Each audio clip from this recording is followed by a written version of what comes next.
Goshen firefighters were still on the scene of a huge industrial fire today, a fire that started Sunday afternoon. Sub-zero temperatures posed problems for firefighters battling the fire at Borntrager Roofing Company. WSBT-22's Ed Ernstes shows us bitter cold wasn't the only issue.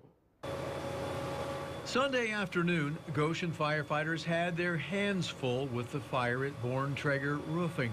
On top of the flames and black smoke, the cold weather didn't make their job any easier. I would guess it was at least -10 with the wind chill yesterday. You know, fighting fire in these conditions definitely presents its challenges.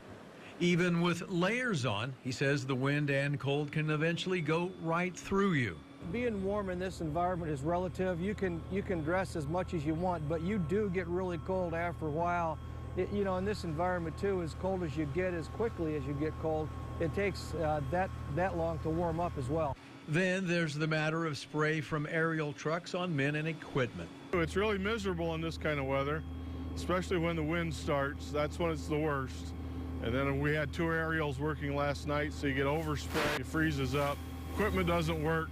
It's one thing, they say, to be on the ground with several layers of clothing and sub-zero temperatures with winds blowing, but quite another to be up in the air several stories, fighting the fire from above. The aerial usually is the coldest spot because you're definitely not protected from the elements and the wind especially.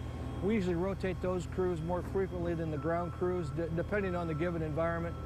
He says most likely fire crews will still be here a good part of the day on Monday, dousing the fire.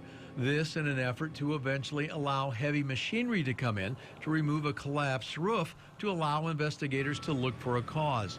Ed Ernstes, WSBT 22 News. Goshen's fire chief says it could be Wednesday before they know the cause of the fire because of that collapsed roof.